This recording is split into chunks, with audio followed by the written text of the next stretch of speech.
Assalamualaikum warahmatullahi wabarakatuh.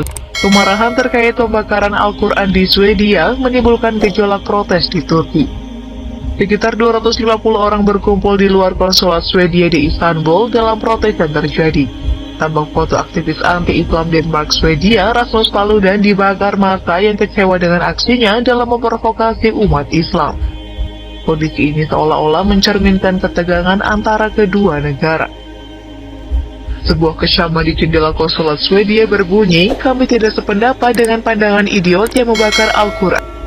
Peserta aksi protes pada Ahad 22 Januari 2023 membawa bendera hijau yang menampilkan proklamasi iman Islam dan spanduk yang bertuliskan, "Kami mengutuk Islamofobia yang didukung negara Swedia."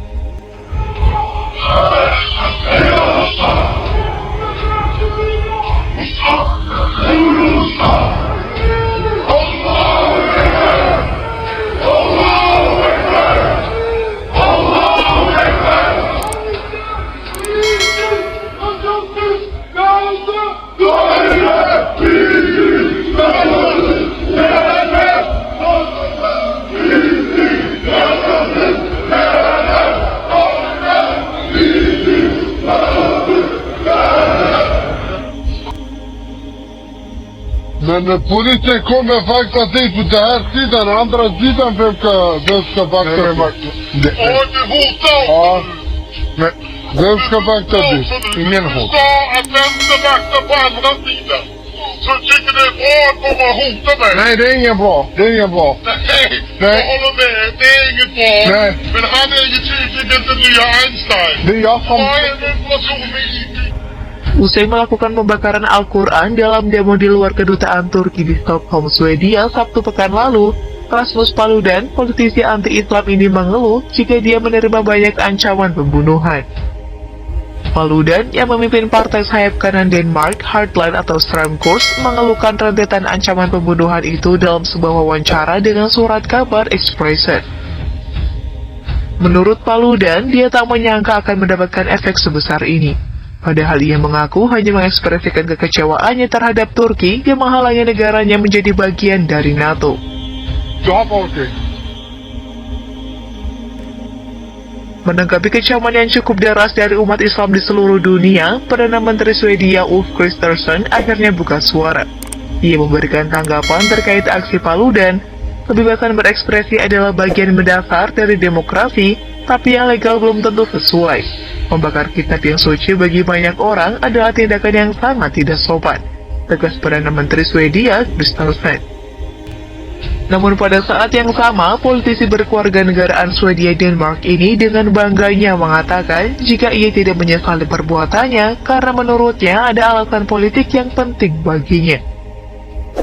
Aksi Paludan yang memprovokasi umat Islam ini nyatanya tidak hanya sampai membakar kitab suci Al-Quran saja. Ia juga menampilkan gambar karikatur Nabi Muhammad SAW saat melakukan pidato yang berisi kritikan tajam kepada Presiden Turki Recep Tayyip Erdogan. Di Stockholm, Swedia, seorang bajingan yang juga pemimpin Partai Pemuja Setan Denmark telah membakar Al-Quran di depan kedutaan Turki, Senin 23 Januari 2023.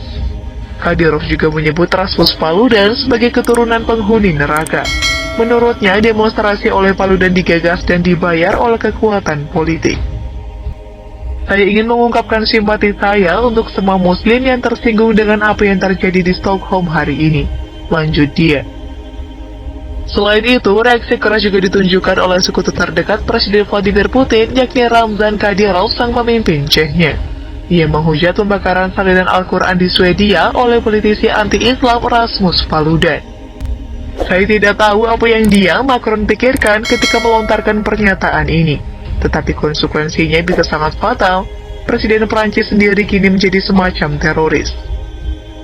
Dia mendukung provokasi, diam-diam mendorong umat Islam untuk melakukan kejahatan. Ramzan Ahmadovich Kadyrov bukan kali ini saja bereaksi keras ketika ada tokoh anti-Islam melakukan aksi provokasi terhadap umat Islam. Sebelumnya, ia pernah mengecam Presiden Prancis Emmanuel Macron ketika mendukung salah satu majalah kontroversial Charlie Hebdo yang menghina Nabi Muhammad SAW dengan alasan kebebasan berekspresi.